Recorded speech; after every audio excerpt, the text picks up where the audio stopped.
Hiya, welcome to the next video. This is about classification of particles today, sometimes called the particle zoo. It's about particles you know about, new ones, and how they all kind of fit together in a bigger model. So you'll know about, of course, the proton and the antiproton, the neutron, the antineutron. You'll know also about the electron, E-, I'm going to put there, and the positron, which are kind of particle and corresponding antiparticle. Now, a while ago, due to observations of cosmic rays and also further investigations using particle accelerators, new particles were discovered. Now, there are a load of particles, loads which you don't need to know for the A-level, so I'm going to keep it snappy, keep it to the ones you do need to know. Some of the earliest ones which were discovered were the muon. Okay, that's a mu symbol, the Greek letter mu. That's a muon, which is basically a heavy electron. You can have the anti-muon, which of course, similar to the positron, it's like a heavy positron, if you like, because it's got the same mass, opposite charge as the muon itself. We've got also the pion, using the pi symbol. Now that comes in different varieties: a negatively charged one without a charge, and a positively charged one.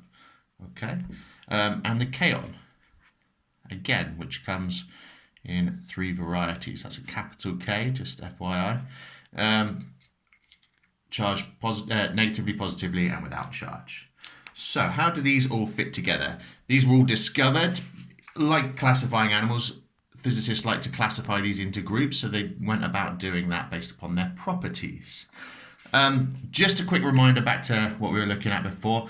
The force or interactions that there are in the universe, the fundamental ones, which all forces can be described in terms of the strong interaction or strong nuclear force, the electromagnetic interaction, the weak interaction, and the gravitational interaction. And they're relevant gauge bosons. Remember, these are the force carriers or exchange particles that mediate the force, that transfer the force from one particle to another. So the strong nuclear force acts between nucleons, and the gluon is the force carrier, which is exchanged between particles to transfer the force. The electromagnetic interaction is between charged particles, and a virtual photon with the gamma symbol is exchanged on that kind of interaction. The weak interaction, which happens between fundamental particles, we're going to look at that more. Fundamental particles are ones which are, as far as physicists are aware, cannot be broken down into smaller particles. We're going to look at some of those and identify those today. We've got the W-, W+, and Z0 bosons. And gravitational interaction has a theorized graviton. It's not been discovered yet as its gauge boson, its force carrier. So here's how it goes. We're going to have different categories. It's kind of like everything that all the particles fit into these categories, other than the gauge bosons. We've got hadrons. Okay, you've heard of the Large Hadron Collider. That's it's named so because of these particles. Hadrons the word hadron comes from the Greek word for heavy or robust, and it comes into two categories. These are not fundamental. They're made of smaller particles, not fundamental. Okay, and we've got leptons. And leave some space on the right hand side to fill in the gauge bosons later on, which we're aware of. So I'm going to draw a line down the middle here to separate these out. So let's start off with the hadrons. Some of these you'll know about already. So there are two categories of hadrons. There are baryons and there are mesons. Okay, baryons are particles which contain three quarks. So I'm going to put three little Qs. Oh, sorry, that shouldn't be there. Three little Qs. It could be three antiquarks instead.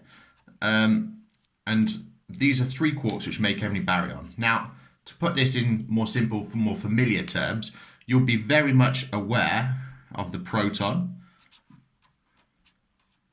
That is a baryon. In fact, it's the only stable baryon, which means it doesn't undergo a decay by itself. It will just remain a proton quite happily. So that consists of 3 baryons. Hopefully you watched the quark video right now. Sorry, it consists of 3 quarks. Hopefully you watched the quark video. A proton consists of 2 up quarks and a down quark. So its quark composition can be written as UUD, up, up, down. And that's how we write it in physics. The neutron, also a baryon. In fact, those are the only 2 baryons that you need to be aware of for A-level physics.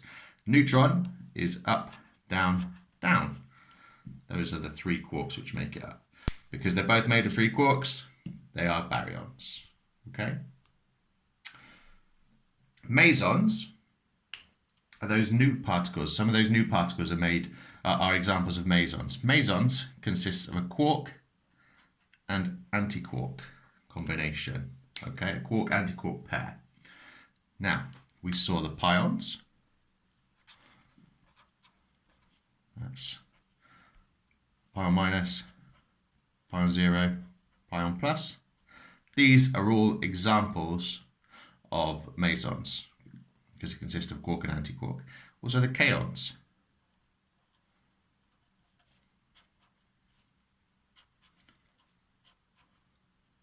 Okay. Something you need to know about the kaons specifically is they have strangeness.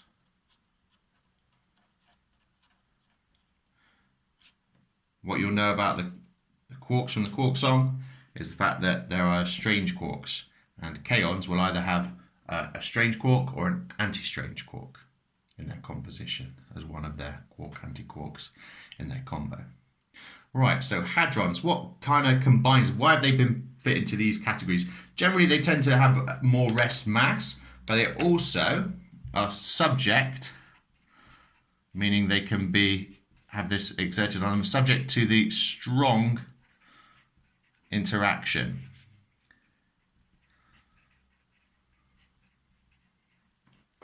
Should have had a bit more space. Subject to the strong interaction. That's what makes these particles, all these baryons and all these mesons, hadrons.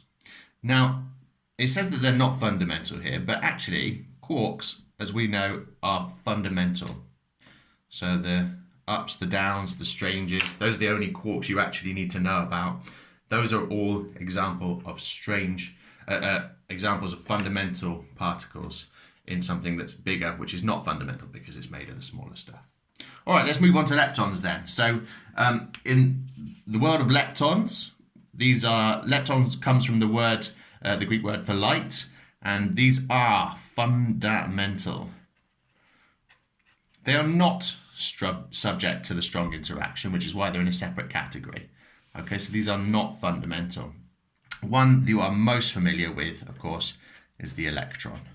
Okay, and that, of course, includes the anti-electron or positron, the neutrino as well. We've talked about those, whether that's electron neutrinos, a new one which we'll talk about is the muon neutrino. We can just call them neutrinos or antineutrinos.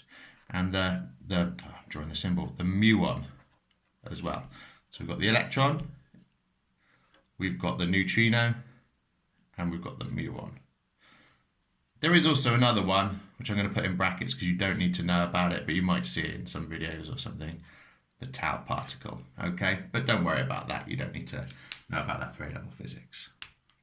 Okay, so hadrons and leptons. Hadrons have 2 subgroups, baryons, such as protons and neutrons, which contain 3 quarks, mesons, quark-antiquark combo. The new things we'll learn about pions and kaons. Kaons have strangeness, pions do not have strangeness.